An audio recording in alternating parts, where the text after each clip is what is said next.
Every mirror I have ever stood in front of in a quiet moment has shown me that I'm imperfect. A bit broken, a bit sorrowful, a bit alone sometimes, and a bit apart. I see a man whose mind is not simple, whose intentions are never pure, a man whose senses are just a blizzard often, and whose flocked words have flown.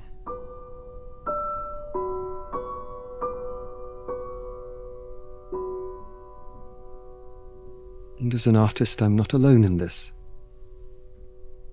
What remains after you take away from the entire history of art, everything that is fashionable, gaudy and meretricious, are the stumbling efforts of men and women to describe a perfection they know exists, but can't be grasped.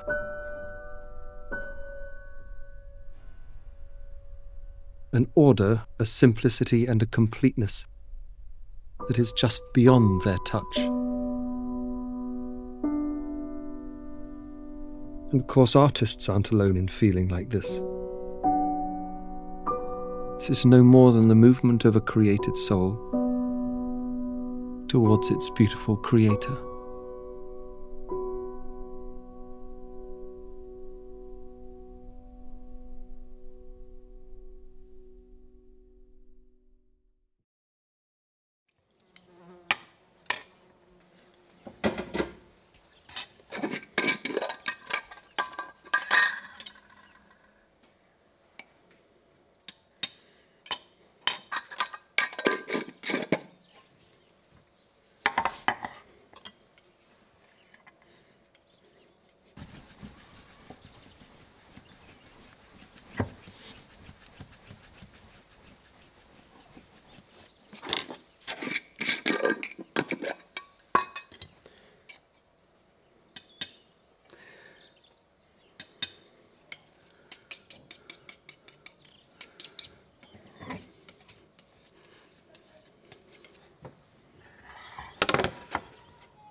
When you're halfway through a painting, a lot of the colours sink in, so you can't quite see them, and you can't quite work out where to go next. So a process that you follow is to do a thing called oiling out, where you rub a skin of oil into the painting and it helps you see what the next stage would be. I would say that a general thesis that I have for most of my life is that most things are slightly fogged and slightly invisible until you address them with a little bit of lubricant, which is what I'm about to do. Clarifies things, heightens the colours, gives them the correct tone.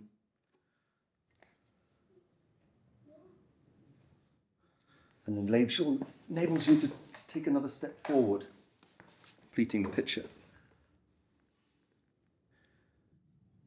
There is a way of making the modern world work, and it's about 1,000 years old.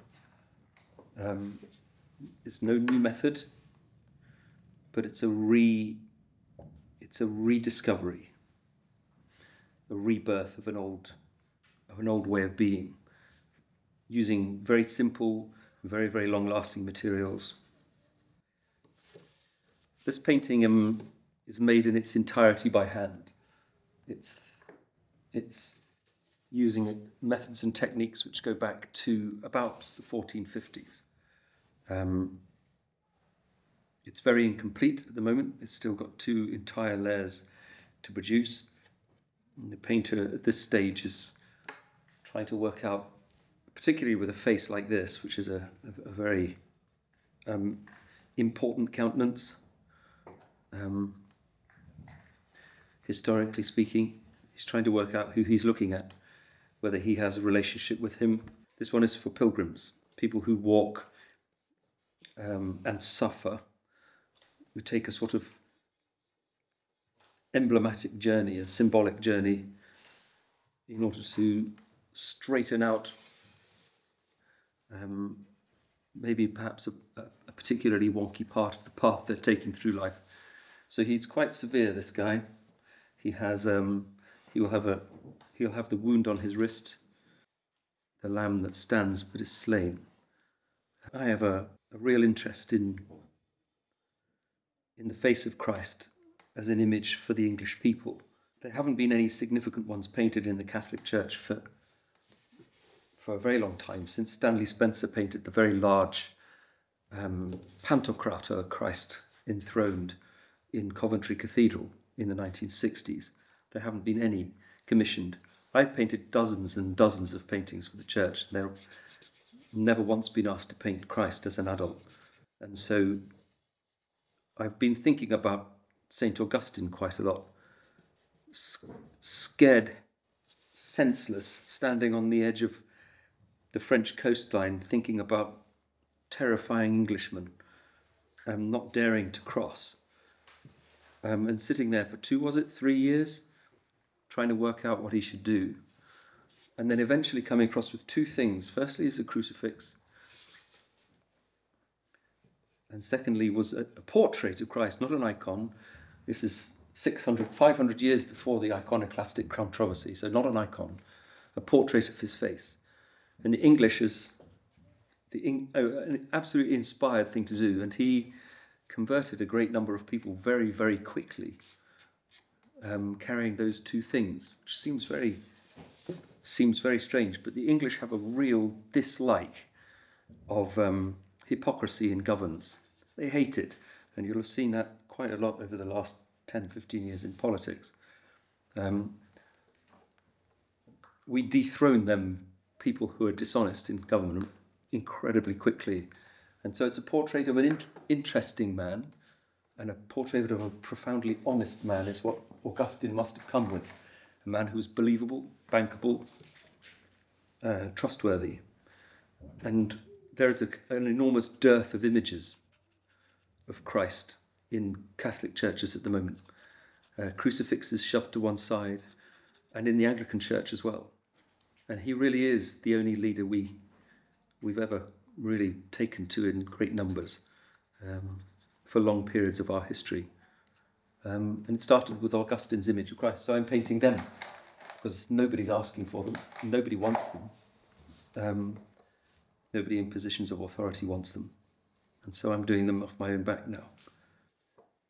There's been a over the course of the history of drawing in Europe, there's been a sort of swaying backwards and forwards between the dominance of line in painting and the dominance of colour, where in very linear drawings, Carolingian period, and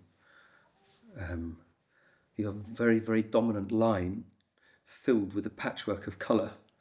And then, say for example, in the 19th century, you have almost no outlines and great patchworks of colour with no lines.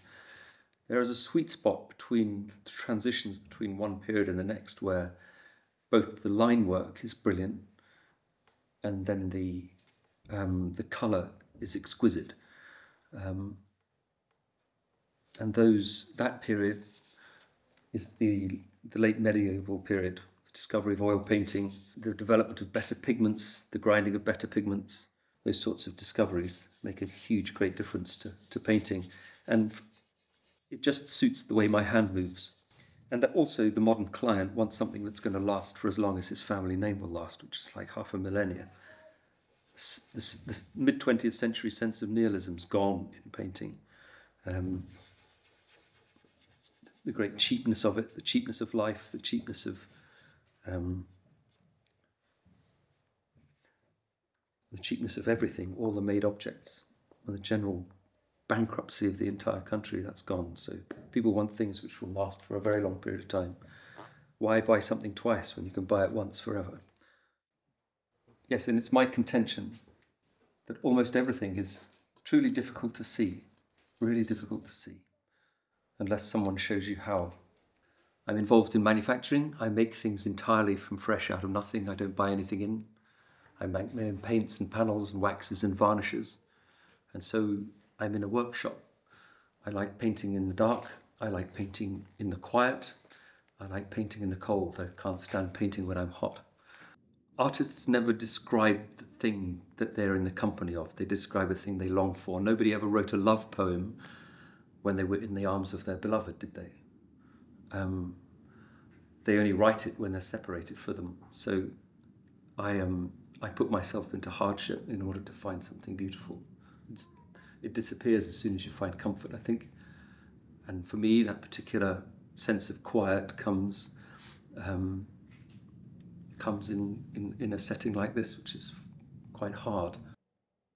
I can't put things in a way which is very easily understood. It doesn't transmit.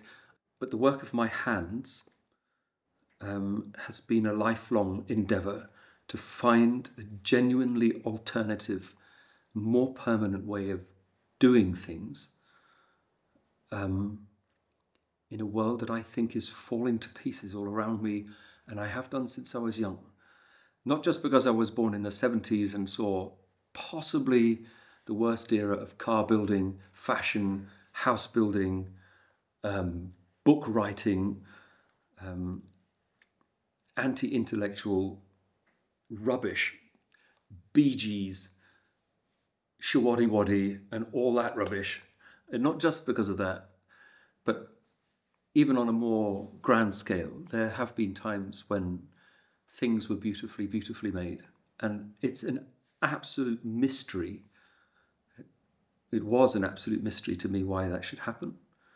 And over the course of my life, I have moved towards using and discovering, drawing out of a really dense and thick smog, a whole set of devices and mechanisms and tools that create a genuinely alternative way of making objects, making permanent things. When I did my A-levels, for example, we had a chap in our art class who used to paint very abstract, and I used to paint very figurative.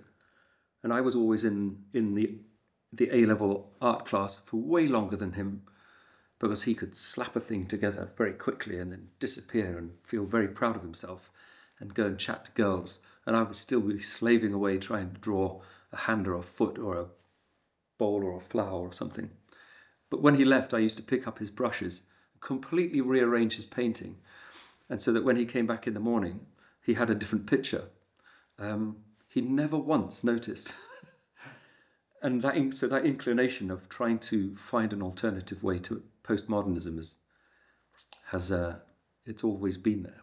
I was doing that when I was 17. There is a very genuinely beautiful alternative, full of permanence, full of culture, full of depth, and full of meaning,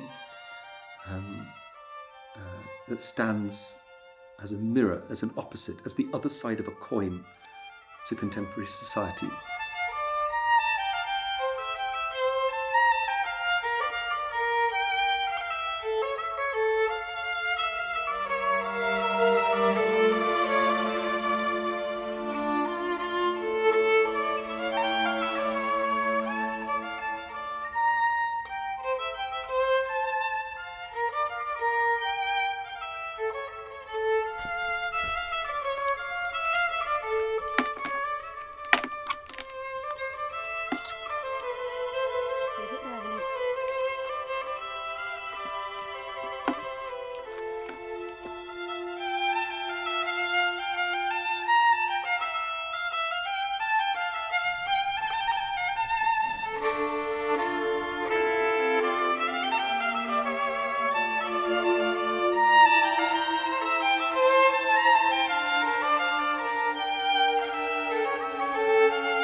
the problem that we all face, which I think defines modernity, which is the problem of deracination, the problem of having your roots taken away from you. And this was a very particular and deliberate project. There we are.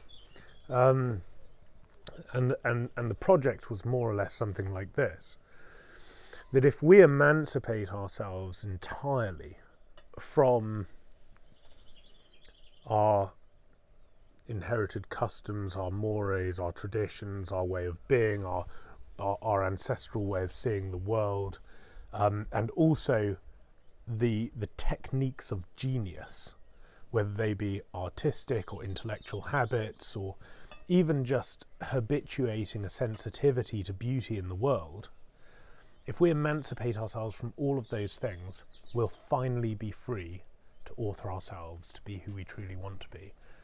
And actually what we've discovered is at the end of that process of emancipation from our tradition, we're not free, we're just traumatized and confused. Yes. And so now we've got this terrible situation on our hands, which is that we're all going to have to use the paradigm of self-authorship to author ourselves back into our tradition. Yes, that's very true. And it sounds to me like within your own discipline, that is it, and it's a journey that we're all going to have to do, but within your discipline, that is what you have made your own. Do you think that's a fair way to describe that? Yeah, it's absolutely bang on the nail. At the age of 18, I was reading the contracts between clients and artists from the medieval period to try and work out how things used to work before this great slew of middle-class people entered into the arts, when it was actually, people were building cathedrals and not signing any of their work. Nobody knows who built that vast, great edifice, or that statue, or that work of genius, or that staggering crucifixion. So yeah, I agree, that's absolutely true. When's the first moment, sorry to interrupt, but just briefly, because I'm interested, when's the first moment when the personality of the artist begins to take centre stage in this way that, I mean, we know the name of Giotto, for example, we know some of the, I guess that's late medieval period. Vasari. Right. He wrote the lives of the artists. What was he, 1560? 1580? He knew of an old Michelangelo, didn't he? Right. So he's about that period. But he was the first one who coined the idea that the artist bestraddled history and vigorously rogered it, could do what he liked, was the great author of his own future. So that was the period when they started. He was monetizing his chosen career path. Vasari was a very canny guy. Yeah. He could paint an enormous ceiling in 5 days. He was incredibly slick businessman. But that was the first time the superstar status came up. And that's been taken to its kind of absurd extrapolation now with the person who doesn't even produce anything but is an artist, and kind of everything is, they'll show up to an event and their presence there is that person being a statement. Yes. And this sort of thing. Right? I mean, even around that time, it's very good to remember that most artists at that time were not known outside their own circle, certainly not outside their own city. Yeah. And most of the greatest creations of the early Renaissance and before that were known almost nowhere. Completely private, small, minuscule contributions to culture. Important in Padua, important in Verona, important in Florence, but nobody in Paris was aware of so-and-so artist. Or there were some international ones later on, the 1590s, the 1600s. So by looking at these contracts of a pre-modern relationship between the artist and the one who seeks to be the beneficiary of his craft, you were trying to recapture what was the initial aesthetic inspiration. Not the aesthetic. I was trying to justify the idea that I had that an artist should serve his client. Yeah, right. Rather than the client stand next to the artist and tell him he's wonderful, I'll buy anything you produce. Yeah. I loathed that. I absolutely despised that from a young age. To stand there and, you know, push your pelvis forward and your chest out and say, you're going to take everything from me, I'm going to give it to you. And I've always found that reprehensible. And that's been the artist's position in the 20th century. I'd never liked that. And so I was actually arguing to myself why I should serve my client and say, I hold the brushes, you tell me what to do. You have to work out in your own mind, why should I do this for a living, and how do I make it work? And how do I find someone to work for? Because most artists never think about that, but I was thinking about it at a very young age. And I wanted to put myself in harness. That is what you were describing about using your individuality to find an older way of doing things. And I was doing that at a very, very young age. I wanted to know what the relationship was. But in the contracts, medieval contracts stipulated even what paints were to be used. And the artist really was a servant to his master. And the other thing that I learned was that there are three people involved in a painting. Generally speaking, at that time, one is the client, one is the painter, and one is the patron. And nowadays, there's normally two people. Mm-hmm. And someone who wants something really badly asks somebody who really needs the money, but the guy who wants it doesn't have the money either. And a third person steps in and patronizes, which is starting to come back into all sorts of arts, into painting and public works of art and then filmmaking and so on and so on. You have to find that third leg to the stool. I worked that out when I was young. But to go back to another thing you were saying, the modern world enslaves. That concept of slavery is what I think the opposite side of culture. As far as I can see, and as far as my arts have taught me, those have stones in, by the way. So yeah, those are the best ones. Is, as far as I can tell, on the one hand of a coin, one side of a coin, is an incredibly broad inclination in human beings to enslave each other in one way or another, from the great scale into the small scale, with debt, usury, with law. It's an incredibly strong inclination in humankind. The other side of the coin is what we'd call culture, which is a much more it's actually the proper use of coin within society. And I think one of the other things I learned, let me backtrack a little. One of the things I learned about medieval painters is the phenomenal amounts of money that they were paid by comparison to modern artists. I mean, mind-boggling sums of money that they were paid. I don't know if you're aware of that. No. So Michelangelo was paid on about £3.5 million a year when he was working on the Sistine Chapel, right. The equivalent. Fra Angelico, lovely angelic Fra Angelico, when he was farmed out to the Medicis, his mendicant order were being paid the equivalent of £160,000 each painting. Cimabue, you know those beautiful Florentine crucifixions. Mm-hmm. Cimabue means bull-headed in Latin. Right. And I think they're £300,000 a pop. I've read the contracts. Why would you pay so much for the arts? And that's a really, really interesting problem. The proper use of money. And the driving force behind all the arts has been cash money. Mm-hmm.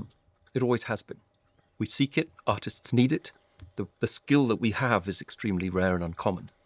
And so it's always been paid quite a lot of money up until the modern era, when, I think the median income of an artist who qualifies from art school now is the lowest 10 percentile of income in the country. I think it's around 20-25 grand, right, per annum. It's interesting that there's something happening at the same time with, and I won't go on too long about this, but something happening at the same time with people who study philosophy. So at that time in Florence, at the end of the 15th century, you have all of these artists who are gathering in the court of Lorenzo de' Medici, and they're listening to Marsilio Ficino and Pico della Mirandola and all of these incredible Platonic philosophers who are translating Plato into Latin, and Ficino's writing a commentary, and they're translating the Corpus Hermeticum, and they're doing all of this. And of course, their Platonism affects the art that people like Michelangelo are producing. And Michelangelo, of course, wrote that wonderful Platonic poem, extended poem. But what you have, what has happened in modernity is also the disappearance of the philosopher. The philosopher is someone who is also at the service of the community, who has that Socratic or Platonic ideal of being at the service of the community, who's there to do something that's rare and difficult and takes a lot of time to accumulate the skill to be able to make certain distinctions and present certain concepts in a way that are graspable. And there's always been this strange kinship between the philosopher and the artist, at least since the late medieval period, and there certainly was in ancient Athens as well. And what has happened to the artist in modernity has simultaneously happened to the philosopher. So you look at the late modern philosophers, you look at someone like Sartre or de Beauvoir, these are statement philosophers who turn up, and they are and their philosophy is their personality, at which you are meant to kneel down and prostrate and sort of worship this thing. And years ago I wrote a book called The World as God's Icon, in which the last part of that book was to try to argue that there is this natural fraternity that exists between the artist and the philosopher, because the philosopher, through speaking and writing, and the artist, through his craft, are both trying to grasp what belongs to the essence of reality and make it available to those who don't spend time creating these things or thinking about these things. And the way I said it at the time was as a form of assent. But this is all a sort of long, rambling way of coming back to something you said right at the beginning, which is that beauty, which for classical philosophy is convertible with truth, with being, with all of these things, beauty it belongs to the essence of reality. It's not an afterthought, it's not window dressing, it's not something that just belongs to recreation. It's not something that you invest in after you've got the real hard, difficult stuff done of reality, but rather it belongs to the absolute essence of what it is to be human and to be in this world. And this is something that Roger Scruton always used to say to us, to his students. He always used to say, you have to strive to become somebody who doesn't see beauty as an add-on to reality, but that you can only grasp what reality really is through beauty, by way of beauty. Anyway, No, I think that's absolutely right, and I would add to that in my own inarticulate way. I think that the, my mother's Jewish. I have an incredibly pragmatic way of talking about things and not particularly romantic. I think the problem of money, which afflicts Europe, affects Western culture, this cradle that we all live in, this cultural cradle. I think it has a really profound connection with the pushing to one side of culture. I would say that, like I said, it's the other side of a coin.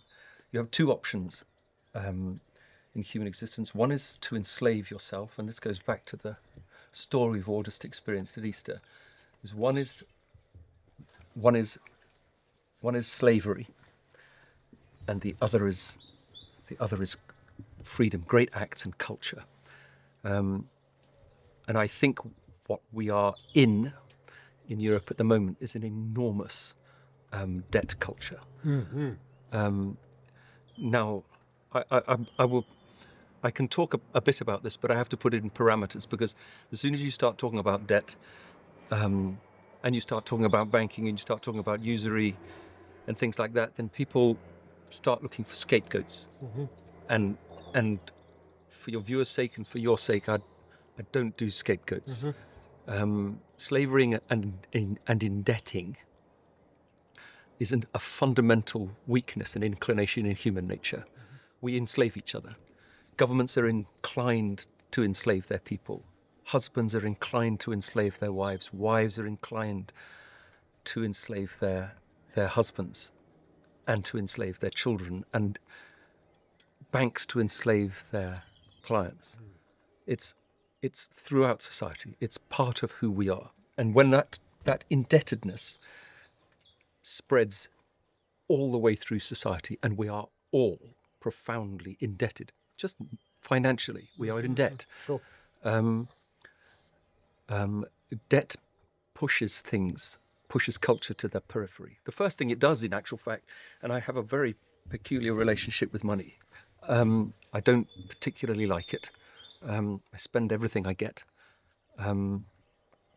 But it's truly the only Frankenstein human beings have ever made. The only thing that lives and grows without having God's life in it. Yeah. And it has none of the characteristics of anything that God might make. It turns people into rapacious, cold-hearted individuals. People who are deeply interested in it or committed to it or deeply in debt, they think about it all the time. They think that it gives them health or security. They think it gives them things which are worth having. A big holiday or a flashy car, or, a wonderful double bed which is bought on tick, and all those sorts of things. They think it heals. They think it preserves the elderly. They give to it all the attributes that human beings ought to give to the divine. And usury within society is an absolute Frankenstein. It's a very, very strange thing when it re-emerges into a culture and then spreads. It has a really profound effect. And it's fascinating watching it move through a society. It means that everything that we make is driven by the lowest common denominator. There is absolutely zero need for philosophy in and among a people who are indebted. I mean, you're just chasing interest payments the whole time. And you know that our banks, private banks, create 96% of the money that's available in a society. They don't produce money, they create debt. Yes. They don't produce the interest payments that accrue on debt. So the whole of our economy, we all get out of bed in order to find interest payments to pay off debt. And so the government and everyone down is chasing capital, chasing money. And the entirety of our culture is ordered around a thing which we think gives us freedom. And it's the definition of slavery. Yeah. The reason why artists in the medieval period, which is what I studied, were paid such an enormous amount of money was because the only way of destroying that sort of a system, you can fraud your way out of it, or you can lay it down as wealth, spiritual wealth, intellectual wealth, and physical objects. So spiritual wealth is your good standing with your neighbour and your good standing before God. You have to stop work and you have to pray in order to do that, and you lose money, so it costs. Intellectual wealth isn't just getting a degree which enables you to get a job which gets you cash. And places you in debt. It's the ability to tell a lie from a truth. It's the ability to say to your community, your family, or the community you live in, this is who we are and this is who we are not. This is what we believe to be true and this is what we believe to be false. And to be able to define yourself to the next generation. And it enables you to pass successfully to your children's children. And material wealth is the destruction of capital into things of inestimable value, like a cathedral. Get a quantity surveyor to account for the value of a cathedral and sink everything into that. And that's the only mechanism of controlling debt in society, is to reduce the amount of money in supply and to keep spending it, which is what they were doing in the medieval period, on philosophers, poets, troubadours, dancers. Thank you very much. And that's one of the things that I learned when I was young. And the system that we're living in at the moment is the most colossal debt system that the world's ever seen. It's absolutely comprehensive. Culture is the blowing of money, the deliberate destruction of money in order to suppress debt within society. And turn that money into life. Yes, yeah. Or to define who you are and to create an over... I mean, that's when you see the image of on the Parthenon of the entirety of their civil society carrying the peplos every 6 years, was it? Up to the statue of Athena. They were also doing that. They were rendering everything. They were putting everything into their arts. And it's been the only mechanism that not just the church but humankind has ever found to suppress debt. It's the repurposing of money. But I meant life also in the sense of when you go into a city that has emerged out of that money-blowing, culture-making paradigm that you're describing, the city seems like a living thing. I remember thinking this the first time I went into Florence and walking down the hill in Siena and thinking, it's like I'm in the belly of a living creature, right? And yesterday, for the first time, I went to Peterborough. Oh, what a glorious place that's become! Yeah, and it was like being in a. It wasn't even a dead. Well, it was a dead. It was like being in a machine. It was like being in an old computer on a scrap heap, right? And then what was weird is you looked over these kind of decaying square, facetious, steel-barred, glassy buildings. You could see the tip of this old cathedral, right? As if this kind of defiant last attempt at life kept bursting through in between these, and I call it life because, you will know, Dante, of course, put the usurers and the sodomites in the same circle of hell, and Aquinas said that these were linked sins, right? That sodomy was the attempt to take something that was naturally life-giving and make it dead. And usury was to take something that was naturally dead and barren, namely money, and try and make it productive. Yeah. And there's a strange part in Aquinas's commentary on the Apocalypse, in which he says the end times will be characterized by these two sins, a celebration of sodomy and usury. That's a horrid vision. Yeah.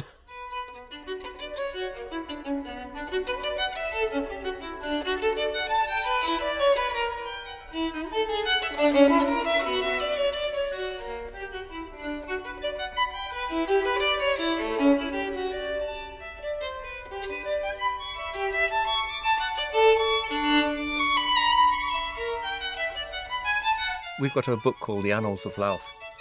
Louth is a village, a small market town, about 20 miles from here. And there was a guy called John Sive in the reign of King Edward. And John Sive was walking into town from a little village called Saltfleetby. The locals call it Solaby, down at the coast, with his wagon full of sieves, which is why he was called John Sive. John Sive got stopped on his way to market by a man who bought his sieves from him and then took them to market and sold them at a profit. And he was put in the stocks for defrauding one of the king's subjects. Now imagine a culture, and it is culture, where every man is the recipient of the entirety of the labour of his hands. It's impossible to build business of scale unless you have a big family. And then you talk about the control of money and the restriction of money within society at that time. And then you look at the things that they were creating, these colossal great edifices. A cathedral is a social security experiment. You set up a project based around the tabernacle that's so colossal that it takes 250 years to build. And in order to build it, you need to mine copper, lead, build a road, drain the swamp, feed, hospitalize the injured and the ill, educate. You have to completely civilize an area in order to build a cathedral. So it's a social security project of an immense scale and wisdom. If you could imagine a social security system in this country which lasts a quarter of a millennia with absolute consistency, a magnificent idea, but a very, very deliberate move by people in positions of authority. Do you think that this is all a consequence, because you've already alluded to the fact that it's your Christian faith that compels you and inspires you to produce the work that you do and to think about it in the way that you do? You know, somebody on whose thought and work I've written a great deal is Joseph de Maistre, the kind of counter-revolutionary thinker during the French Revolution, who wrote extensively about how he thought modernity, which he thought he didn't place it with the Renaissance, he thought the way he used it is modernity as a creation of enlightenment, of the French Revolution, of the transposition of enlightenment into these political movements. He thought that the upshot of modernity was going to be that we were all going to be enslaved. Yes. And the reason why he thought that was that he thought that slavery was the natural condition of man. A bit like you said, you gave examples of how man naturally seeks to enslave man. Yes. And he thought that the reason why we had become accustomed to slavery receding from society, and you see it in the Dark Ages, you see the speed with which the slave becomes the serf becomes the peasant becomes the freeman becomes the esquire, and it's all in about 100-year period. You know, it's just incredible. But that coincides with the re-evangelization of Europe. And Maistre thought that it was through a moral emancipation that we started to own ourselves, and therefore we became free people, and it was just the corollary of that was that society recognized that, and slavery didn't disappear because it was unnatural to us. It disappeared because it was natural to us, and we have been supernaturally transformed, and so it was no longer relevant to us. Oh, yes, the life of the Christian is technicolor. Everybody else does willingly enslave others or put their neck in a halter. Right. Yet it's and once you lose Christianity once you become a post-Christian civilization, which for Maistre was not the same thing as a pre-Christian civilization, because it was really diabolical in a way that paganism isn't. It's an apostate society rather than a pagan society. What you get is the return of slavery with a vengeance. Yeah. Yes. Yeah. It has to happen. It has to happen, and it drives always towards the lowest common denominator. Slavery does. Speed, expedience. In made objects, I'm talking now to the arts. The evidence is everywhere. You know, we dug up a coin with a metal detector just near the edge of our land there, and it came out of the ground as shiny as if it was new, and it dated from 1047, and it was made of solid silver. Edward the Confessor, I think, and it was exquisite. It's the only one of its kind. It was minted by a chap called Godwin of Lincoln. Godwin hoc fec, it says, and they know that he was a Munyer over there and so forth. So it's a very, very valuable little object. And then all around this house, we've dug up probably 120 other coins, most of them from the late 20th century, and they're already rusting Right. disappearing. The evidence of us ever having been there, here, has gone. That fell out of a shepherd's pocket in a field just here called Intak, which means taken in from common land. And it was taken in by the Vikings. And it's extraordinarily ancient and still pristine. And I felt so distinctly that I was standing next to the man. He was looking over my shoulder when I picked it out of the ground. My daughter and I both felt him standing there. It was the most extraordinary feeling. And yet now we build our houses out of glass.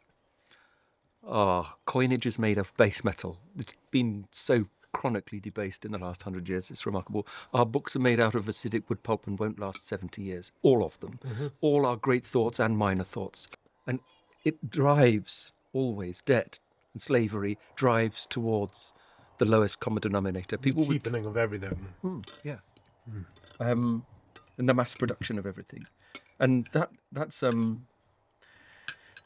there is a clamouring need for an alternative. Not the overthrow of a system, but just a correct use of money. And the only way out of it, as far as I can see, is to spend it on beautiful objects. Yeah.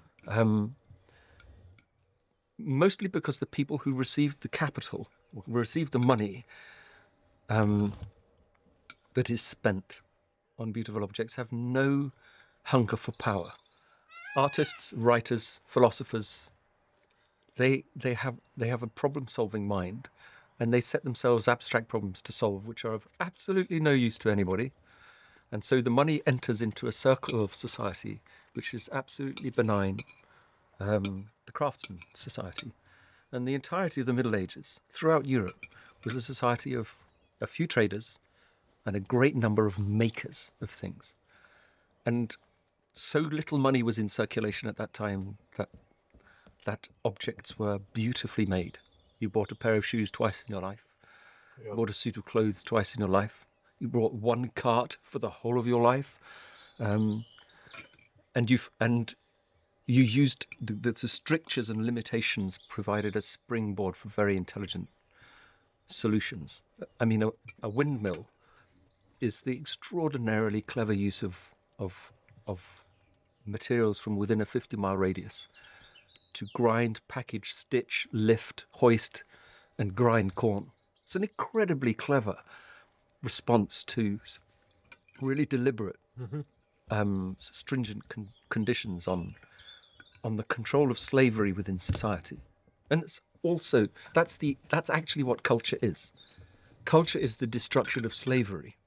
And we've both been through it at Easter. That's his entire language, is to free people, and that's what it means. Is he in that instance, that act, he flipped the coin, and he turned slavery into freedom. And the whole of the New Testament is full of words about using that freedom responsibly.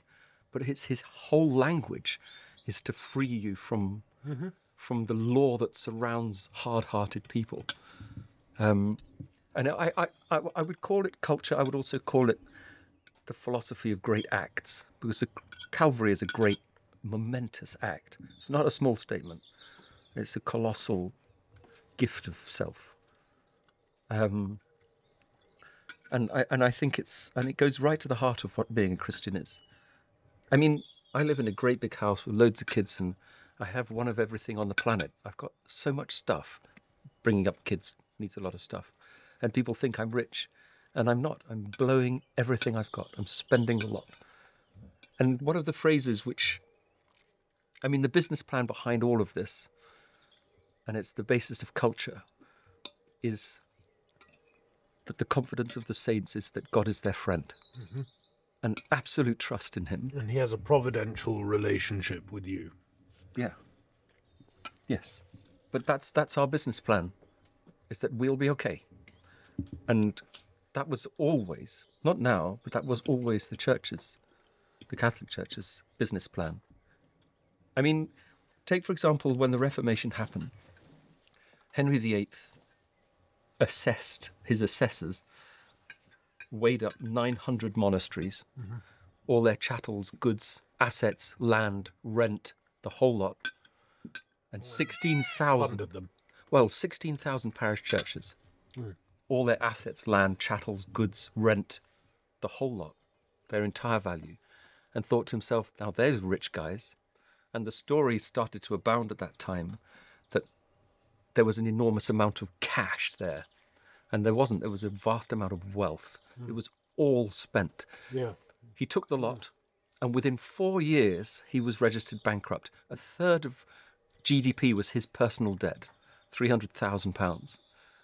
He then, have you heard of the thing called the Great Debasement?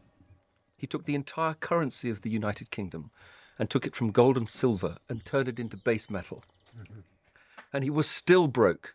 And what he worked out is that the church had spent the lot. He took all of their gold and silver, and the church was in the position of constantly recycling money, receiving it, turning it over, drawing down patronage, that three-legged stool that I talked about, the church wanting, the patron paying for, the artist providing, and they generated vast objects of great wealth. I mean, so slowly made. Yeah. The average number of works of art of a medieval artist was 20 in a lifetime. Right. Picasso, do you know how many he painted in his lifetime? I can imagine. 148,000 signature works. Yeah. That's 13,500 paintings. 5 paintings every 2 weeks for 75 years, no breaks, no holidays, plus 36 other works of art every week. Supposedly he did those on his own, but I think towards the end of his life he was just putting his name on pieces of crockery and so on. And no, those are signature works of art which are right. Okay. entitled to go into exhibition. Right. Okay. As his works of art, not scribbles or daubs. I see. But that enormous transition in the use of money and the correct use of money, the church was spending through the nose. Everything that it had, it was paying out. After the Great Debasement, when the church had surrendered everything so lightly to prevent mass slaughter, after the Great Debasement, do you know what then re-emerged in the UK under the guidance of Gresham for the first time in 1,100 years? Immediately, at 14%. Usury. The debt economy. Yeah. Usury became legal for the first time under Henry VIII in 1546. Immediately, that enslavement process began and it accelerated. It went up to 14%, from 10% to 40% under Edward VII, was it, the next one? And then Queen Elizabeth brought it back down to 10%. The London Stock Exchange was established by Gresham, which is why he's famous. Gresham's School and all that. And then we entered into this debt society. And then what you see from that point is you see people who have never used money or a great deal of money for 1,000 years entering into the great slavery that is noticed on the periphery of stories like Jane Austen and Dickens and so on and so on, is you see debt moving through society. On the periphery of a debt system is enormous hardship. Always. Sure. We call them peasants.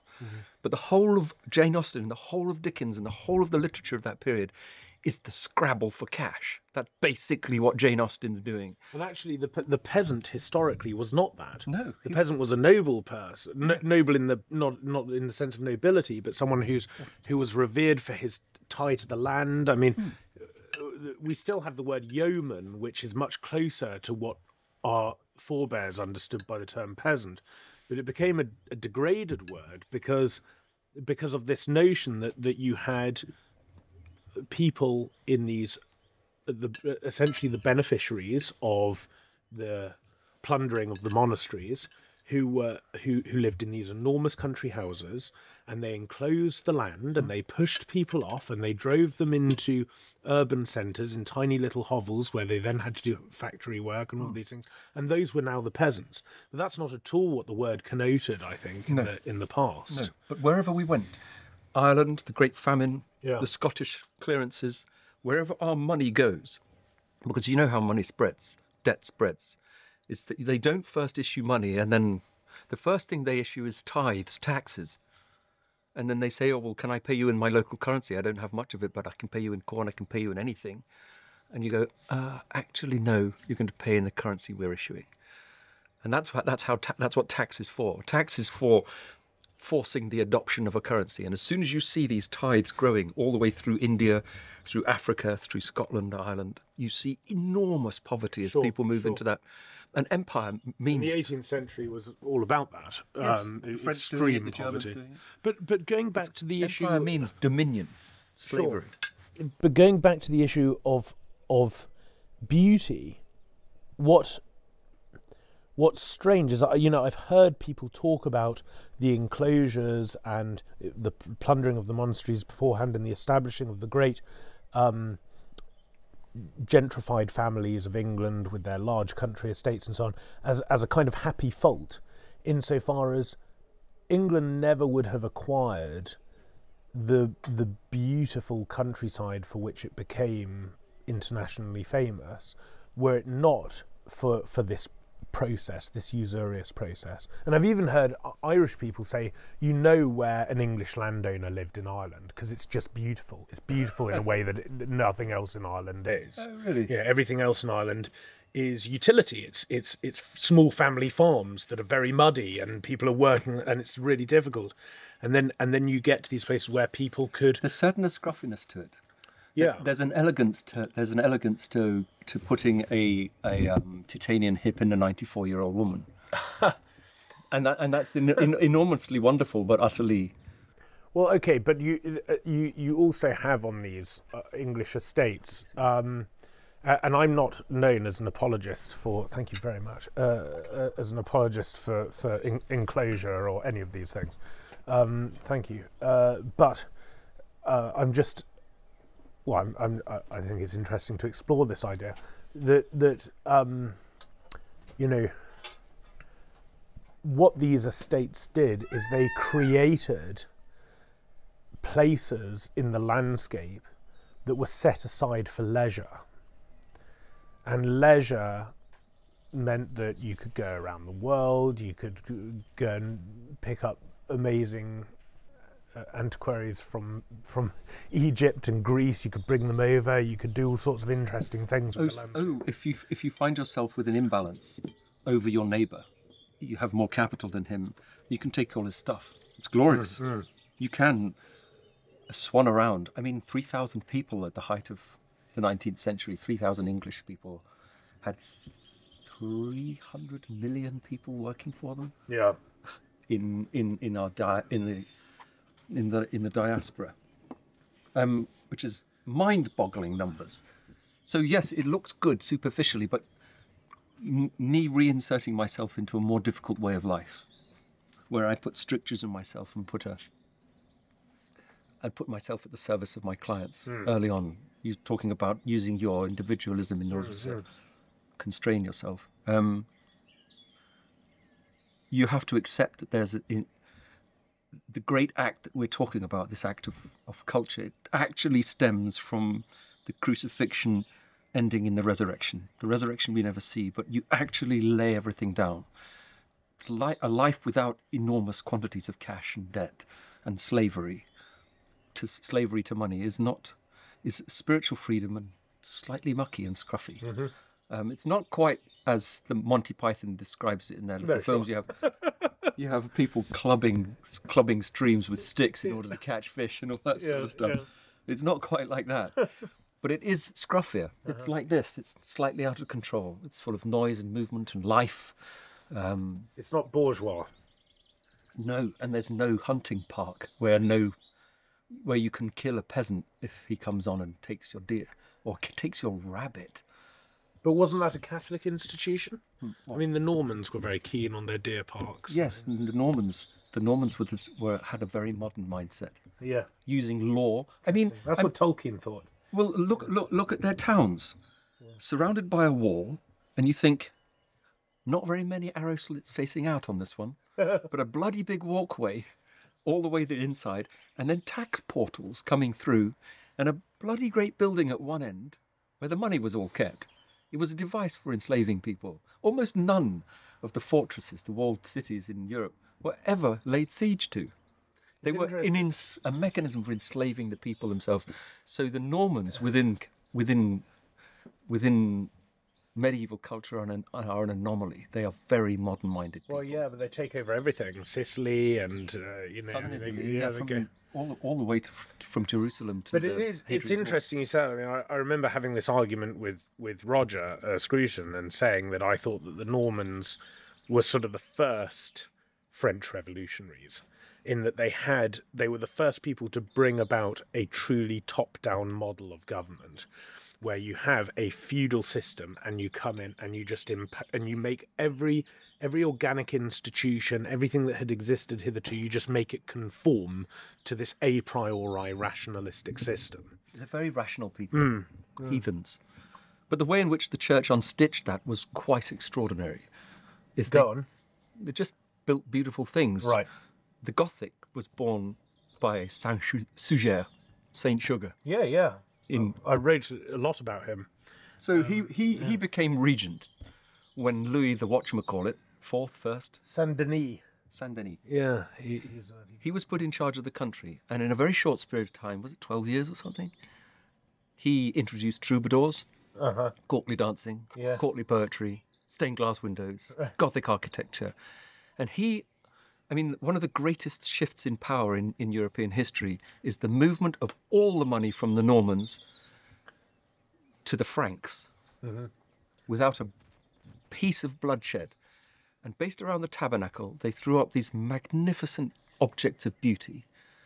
And all the women in all those dreary old Norman castles just said, actually, honey, I'm done with it. I'm going where there's tapestries on the floor and tapestries on the wall and where the light comes through, and I'm not looking through arrow strips the whole time. And they destabilized it. And this is actually the core point. Christians' role in society has been very much like Christ's, is to do a beautiful thing and to make a beautiful object with all of his power and the entirety of his might, and watch people come running for it. And they do. I live on the top of a hill in the middle of nowhere, and clients come from all over the world to find my stuff because they can travel on the internet 5 times around the planet and try and find somebody who can make what I make with the integrity that I put into it. And there isn't anybody, or there might be a few others. And it's an extraordinarily valid way of doing it, but we only someone who has Calvary, Christ falling on his knees, Christ addressing the women, the indifference of the people on the roadside. Only that person who has him as a hero is capable of doing something as dumb as what we're talking about. It makes no sense. It's a scandal to the Greeks. And so I call that great process of Christ. He talks about it freeing us from slavery, of that physical act of turning the coin over and freeing us from slavery, and doing it with a great and heroic act. That's what the arts are. And the arts are not... Culture exists or slavery exists, and culture doesn't exist within slavery, and slavery doesn't exist within culture. They're absolute oil and water. And it's very interesting how Judas betrays Christ. It's all about coin. It's all about money. Yeah. So he stands up when he's having his feet washed, doesn't he, with oil. He goes to Bethany after coming out of the desert for 40 days. And then Mary comes forward and she washes his feet with nard oil. And she puts a pound of it on his feet. And that pound weight, nard oil it comes from the gentian flour, which came from Asia Minor. And a pound's weight is worth about £35,000 by today's money. So she put her entire family's stock in money on his feet. And then you think to yourself, did she dispose of it? Did it pour into a bowl? But Judas immediately stood up. He was called the purse keeper. And he stood up and he said, I could have spent that money wisely on the poor. Mm-hmm. And Jesus reprimands him and says, sit down. You'll always have the poor with you. Which is an absolute fact. You feed one mouth and another one pops open. But you will not have me with you always. We will remember her for all time. And we don't remember her. We don't know what her surname is. We have no plaque. We don't know where she lived. But we remember the act. Mm-hmm. But then Judas then goes to the Sanhedrin. And he doesn't give Christ the geolocation. He says, listen, if we can just get rid of this dude in the middle, we've got a real thing going here. People are chucking money our way. I mean, he's letting it be poured over his feet, but we've got real political momentum. Let's do away with the main geezer. And so I mean, Judas is not. He's not a protagonist in a story. He's a character. He's a type. He's a type. He's an archetype. And you see that thing where culture is being flipped right there and then over silver pieces and the great act. And you see it turning right there and the eventual victory. And that's where the arts come from. That's their source. That's their entire power. And the person who commits for that, the institution that commits to that, is incredibly wise. Incredibly Why wise. did you start doing... I've seen some of your ecclesiastical work in Oxford. Yep. Everything You've been saying so far makes it totally understandable why you would want to do sacred art. Yep. What was the attraction to sporting art? Taking a twist for the light-hearted. No, not necessarily. I mean, one of the things we've been talking about is a union with the landscape. I like dead things. You like dead things? Everything a man paints is dying. You know, you pick a flower and it's fading. The fruit is being rotten. But there's another lovely thing about it is that I've painted hares before. I don't know if you've ever shot a hare, but they don't die nicely. They bleed a lot. They're a very, very magical creature. There's something way more ancient and mysterious about a hare than there is a rabbit. I've never shot one. I know when you're English and you look at them in a field, I don't know what they tickle, but they do something, don't they? Yes, indeed, yeah. They're very mysterious, but when you stand in front of them and you paint them, and there's this dead animal on a table and most of its stomach is normally covered in blood or water where it's been lying on the ground, and you dry them, clean them, fluff them up, and then position them. At that point, you know as a painter that you ought to just shut up and paint. There's a lot of people then try and impose their feelings onto it and produce a painting which is very you and very the moment, and which I find outrageous. And it's much more easy to do what you want in front of a potato than it is a dead hare or a dead pheasant or a dead grey-lag goose, and so you have to force yourself to be very quiet and just observe and say, well, speak yourself. And so there's a very... I mean, I'd love to paint a deer, full-size deer, and I'd love to do a pieta, because they all hold hands for me with that idea. I mean, my daughter died in my arms in 2000. She was very, very young, just after she was born. Watched my wife...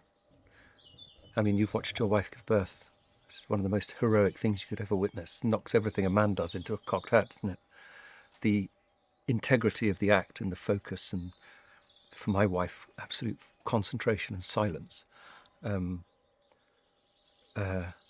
then this little tiny thing being born, which was one or two pieces of its DNA were in the wrong place or not there. And it had a condition called anencephaly, which is a spina bifida affects the proper formation of the bottom end of the spine, mobility, and anencephaly affects the top end of the spine and the proper formation of the back of the skull. And so she was born sort of incomplete and died after about 45 minutes in my arms. And that act by my wife of creating something so close to perfect and just not quite making it, but the focus that she had, the loveliness of that daughter, from that point in 2000, when I was 28 years old, all the way through to now, it's just been a very strong... So death for me and still life, the crucifixion, all those things are very deeply intertwined. And I have a slightly melancholic nature. I don't enjoy it. I don't have a depressive nature, but When you say it, I don't enjoy being melancholy, but I do. It comes in waves. Just a quietness, I think I'd call it. I'm not medically depressed or anything like that, but I think I understand people who are. I have a tenderness for them, but painting game paintings, and it's astonishing people can live with them in their houses. It always seems striking to me. They're not normally, the people who live with them are very raw, very real, very quite bold people normally. I painted a dead robin one time for a very, very wonderful woman who couldn't look at it, and so I put it in her hands when I painted it. A little tiny painting like that. And when she was holding it, she burst into tears in it. And her daughter had died with meningitis after 3 very brief days of illness. And then another man, buying little paintings of a dead chaffinch which had died in my workshop. And he took World War II veterans to northern France every year to go and see the old battlefields. He had a real affinity for it.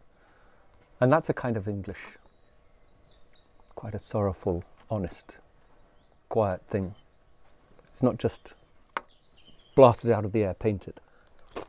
A lot of people who do shoot, do hunt, they have, in their quiet moments when they're at home and they aren't out drinking sloe gin and having a wild old time in a cold day, they have an enormous tenderness for creatures, for living beings, and all those beasts which call all the way over our countryside. It's Little Morty Island, so I satisfy that and I speak into that and I understand that, I think.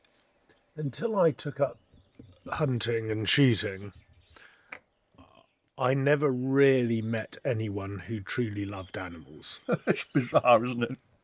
I met plenty of people who had a kind of sentimental, they had a sentimental attachment to the idea of animals. They had a Disneyland conception of animals.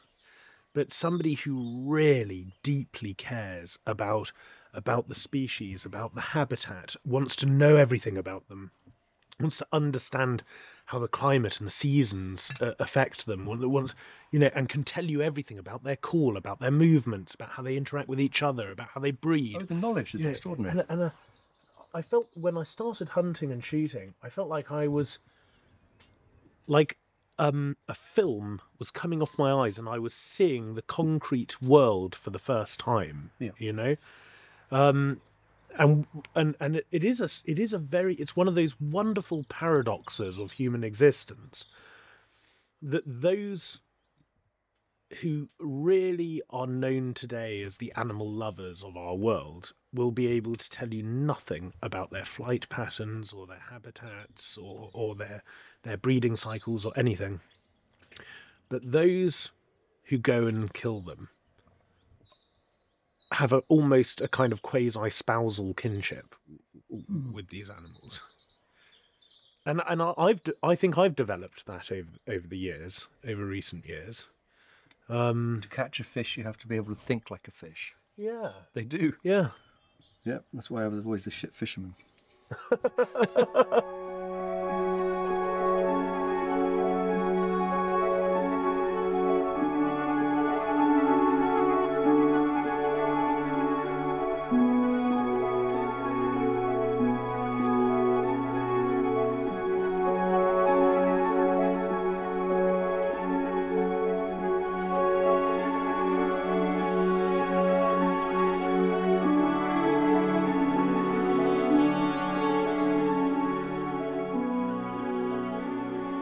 The difficulty of seeing and working out a way forward when, as I said before, the entire language of culture has almost disappeared from our lexicon. They don't have any way of rediscovering, for me, how to be a traditional painter. And so there was a long process of rediscovery, which was really quite painful because I really, when I was young, yearned for something and couldn't find it anywhere, couldn't find it in any manuals. And the entire dialogue around the arts excluded things that were old-fashioned, and old-fashioned was a dirty word. Sure. So when you look over a landscape like this, as we are, I can give you another example of that. The field, this beautiful field that we can see, is in total contrast to this scrubby field that you can see here. But this field, which is such a deep emerald green, it looks lovely, but it's in a state of really profound sickness, much as the arts are. You look at it and superficially there, it seems to be making money, it seems to be an economically viable product. The whole narrative around it is consistent, it seems, and it's got an enormous amount of support. Doesn't seem to be an alternative to that field being that field. It's a wheat field. It'll be harvested in late July, but it's actually extraordinarily sick, and the farmer who's farming it is under an enormous amount of pressure. Sure. So people can't actually see, first off, what's wrong with that field, because it just looks like a wheat field. But the seed that's been put in the ground there is owned by a massive, massive company, and it's given to the farmer under license. It's also tailored to be used with their own additional products. Namely, the sprays are tailored to that plant. You spray it with another spray and it doesn't function properly. Mm-hmm. It's coated with a certain coating as a seed before it's put in the ground, and that also is tailored to that crop. If that crop isn't sprayed 15 times a year, it dies immediately, not just because the ground is now ill, but because the plant is incapable of sustaining itself. The way in which these enormous companies have taken control of food production is by making it impossible to grow without their sprays and products being on top of it. If a farmer was to take one handful of the wheat off that field and give it to his neighbour, he has a £5,000 fine and a 2-year prison sentence. He's not allowed to remove that farm seed and give it to anyone. Mm-hmm. He also is liable for the licensing fee, lost licensing. So the farmer who knows this land, and he's a very, very good man, he knows this land and cares for it, is in a complete bind, completely incapable of escaping from a system. The ground itself is sick. In that field, only one type of crop is growing. It's a desert otherwise. Mm-hmm.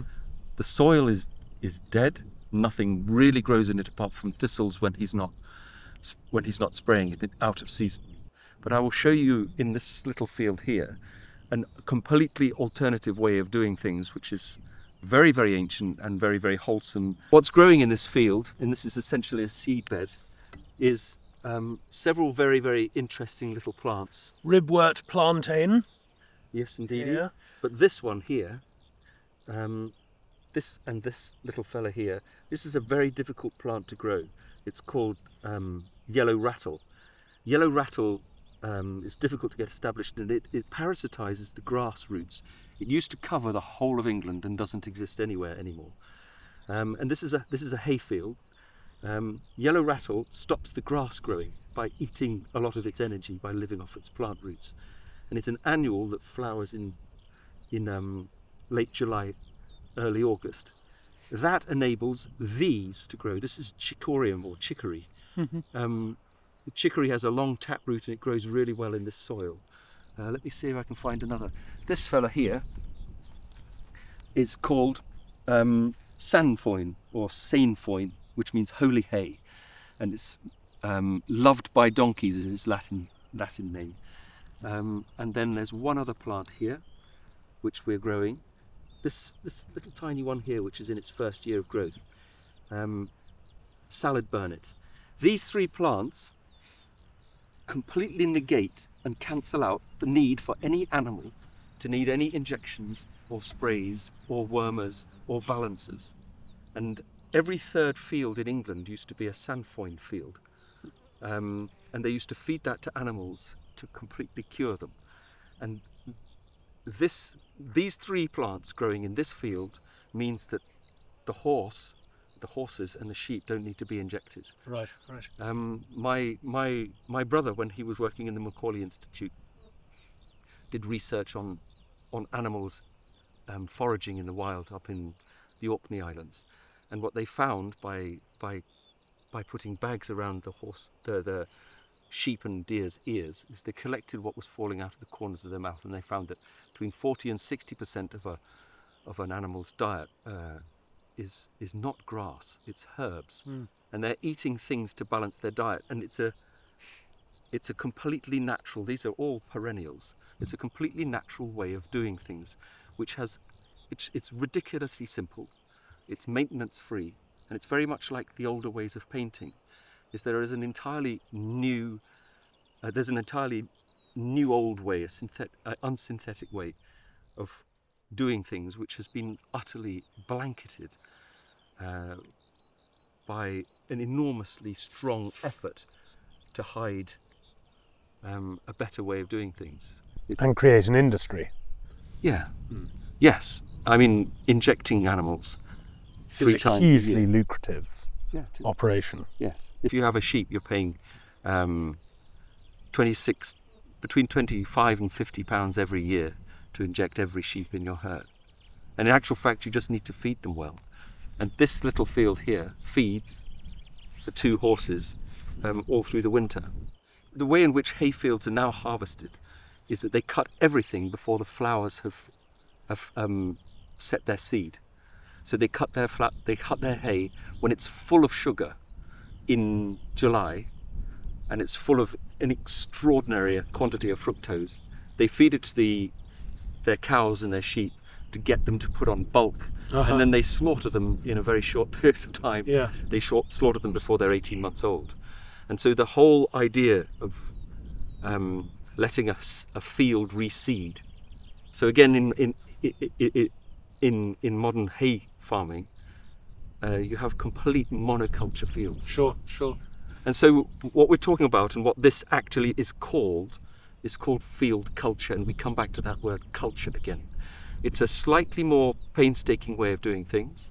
It takes a little bit of effort, but the rewards are that you have a simple life and things achieving wholesomeness in a very, very uncomplicated way. This landscape is effectively a desert surrounded by hedges. Yes. But it's the same as with the arts. This laying down of your life to do a difficult thing in an act which has got integrity is culture.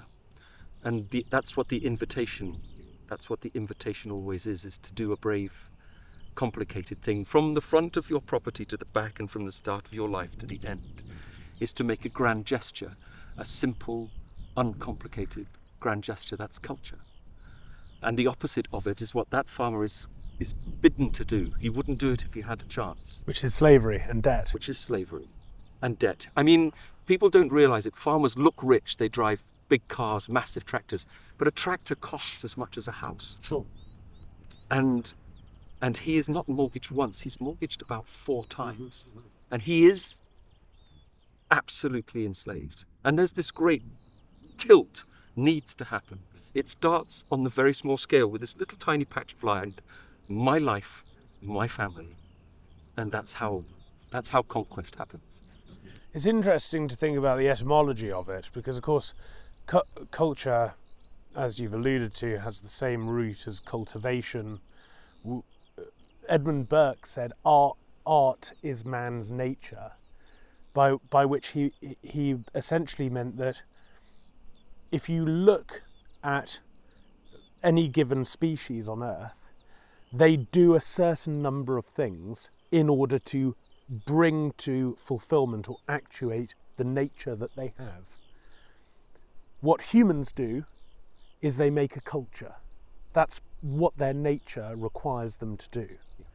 And so, and I think part of the crisis of modern man in his separation and divorce from the landscape is that he's not allowing the landscape to teach him what his nature is. Yes.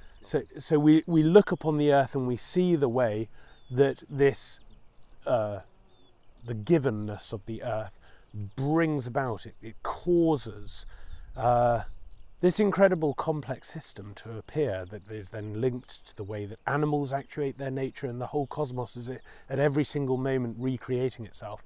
But man is doing the same thing as a microcosm. He's creating a culture all the time. He's creating beautiful things. He's carving out a part of the world that he can make his own and settle in it. And when you divorce yourself from cultivation, you cease to make a culture, which I think is the main crisis of modern man, why he's found himself, for perhaps the first time in history, having to face what it is to live in the world without meaning or purpose. Yes, yeah. And to be very pragmatic about it, this culture we're talking about is infinitely more cost effective. It's cheaper. It's very, very easy. It takes a bit more labour and you need manpower to make it happen. But it's actually cost effective. The modern world, this debt culture, is formidably expensive. Yes. So we make... And unproductive. Yes, yeah. So we make our own paints, for our house paints on the wall. Right. Soft distempers and milk paints and things like that. And we had a project last summer and I cut the cost of the paint that we made from £800 to 80. We make our own floor wax, which is of a higher quality than anything you can get in the shops. And the reason we started making it is because we couldn't find floor wax anywhere of a good quality. Right. Got sticky and all sorts of things. Yeah. So we make it with several ingredients, and rather than costing £15 for a half-litre bottle or a litre bottle, it costs us 10p. And there is actually another way of generating profit in your life by going back to simple, uncomplicated ways of doing it. There's nothing but green ticks next to this way of thinking. Interesting. It's very difficult to uncover because first thing you have to do is admit that something's gone haywire, which is a very difficult thing for people to do. And then you have to slowly unpick what you ought to do in its place. And that's actually, I know in your life and in mine, it's a complicated process. It's also you're up against an entire mythology of progress. Well, a language has disappeared and you have to re-find a language. Yeah. But any time you talk about the genius of the old ways of doing things, you are simultaneously, perhaps even unbeknownst to yourself, you're calling into question the entire sacred mythology on which the modern world has been made. Yes. Which is that this is just an ongoing narrative of ever more betterment.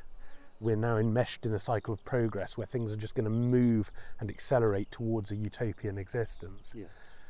And by calling that, you're actually, your whole life is an affront to this sacred mythology.